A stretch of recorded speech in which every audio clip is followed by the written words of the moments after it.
Hi hello നമസ്കാരം. Good bye വ്ളോഗ്സിൻ്റെ പുതിയൊരു വീഡിയോയിലേക്ക് സ്വാഗതം. ഇത് ആലിൻകടവാണ്. അതായത് കരുനാഗപ്പള്ളിയിലെ ഒരു ശാന്തമായ കായൽഗ്രാമം. കൊല്ലം ആലപ്പുഴ ദേശീയപാതയ്ക്ക് അരികിലാണ് ആലിൻകടവ് സ്ഥിതി ചെയ്യുന്നത്.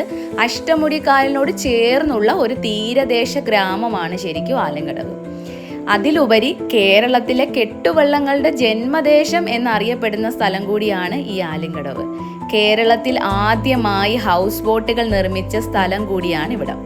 ആദ്യകാലങ്ങളിൽ ഇവിടെ സാധാരണ വള്ളങ്ങളൊക്കെ ആയിരുന്നു നിർമ്മിച്ചിരുന്നത്. പിന്നീടാണ് അത് കെട്ടുവള്ളങ്ങളുടെ നിർമ്മാണത്തിലേക്ക് ഗ്രാമം തിരിയുന്നത്. വള്ളത്തിൻ്റെയും കെട്ടുവള്ളത്തിൻ്റെയും നിർമ്മാണ കാര്യത്തിൽ ഇവിടുത്തെ ആളുകൾക്കുള്ള വൈവിധ്യം എടുത്തു പറയേണ്ട. ജലഗതാഗതത്തിനുള്ള പ്രാധാന്യം കുറഞ്ഞപ്പോഴാണ് ആളുകളൊക്കെ ഈ മാറ്റിവെച്ച വള്ളങ്ങളിൽ നിന്നും ആദ്യം കെട്ടുവള്ളങ്ങൾ നിർമ്മിച്ചിരുന്നത്.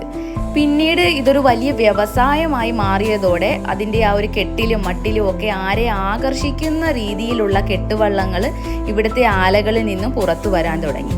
അത് പിന്നെ രൂപമാറ്റം വന്ന് നമ്മൾ ഇന്ന് കാണുന്ന പല രീതിയിലും രൂപത്തിലുമൊക്കെയുള്ള ഹൗസ് ബോട്ടുകളായിട്ട് മാറുകയായിരുന്നു. അതിലൊക്കെ ഒരു വലിയ കാര്യമെന്ന് പറയുന്നത് ഇത് ലോക ശ്രദ്ധ ആകർഷിച്ച ഒന്നുകൂടിയാണ്. അതായത് പ്രധാനമന്ത്രി വാജ്പേയി ഒരിക്കൽ കേരളം സന്ദർശിച്ചപ്പോൾ ആലിൻകടവിലെ ഇതേ ശില്പികൾ നിർമ്മിച്ച ഈ ടൂറിസ്റ്റ് വള്ളത്തിലാണ് അദ്ദേഹം കായൽ സവാരി നടത്തിയത്.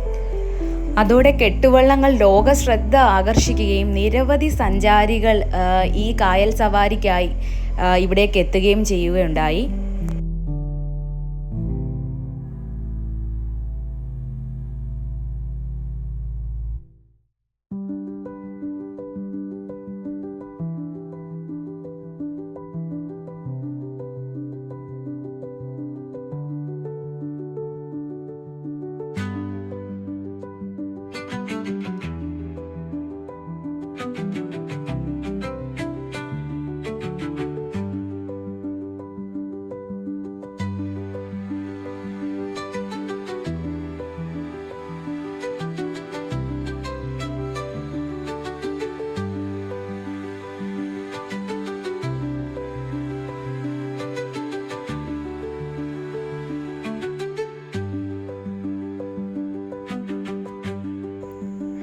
ആലിൻകടവിൽ നിന്നും ഒരു 3.5 കിലോമീറ്റർ അപ്പുറത്തായിട്ടാണ് ഈ കാണുന്ന പണ്ടാരത്തുരുത്ത് ക്രിസ്ത്യൻ പള്ളി, അല്ലെങ്കിൽ പോർച്ചുഗീസ് പള്ളി എന്ന് പറയും. ഇത് വളരെ പുരാതനമായ ഒരു പള്ളിയാണ്.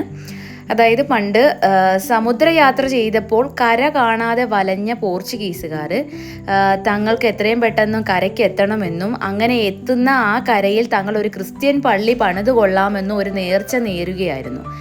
ആ നേർച്ച പ്രകാരം പണ്ടാരത്തുരുത്തിലെത്തിയ പോർച്ചുഗീസുകാർ പണിത ക്രിസ്ത്യൻ പള്ളിയാണിത്. അതിനാലാണ് ഈ പള്ളി പോർച്ചുഗീസ് പള്ളി എന്ന് അറിയപ്പെടുന്നത്.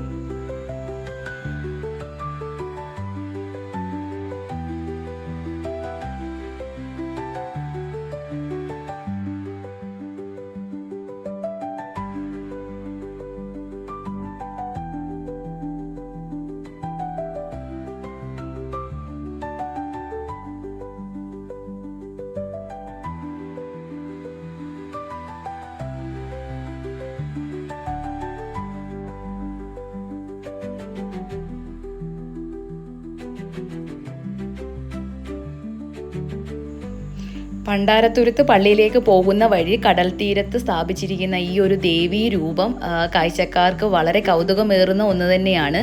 ഇത് ഇവിടുത്തെ വളരെ പ്രശസ്തമായ ദേവീക്ഷേത്രമായ മൂക്കുംപുഴ ദേവിയുടെ സാന്നിധ്യമായി കടൽ തീരത്ത് വെച്ചിരിക്കുന്ന ഒരു രൂപമാണിത്.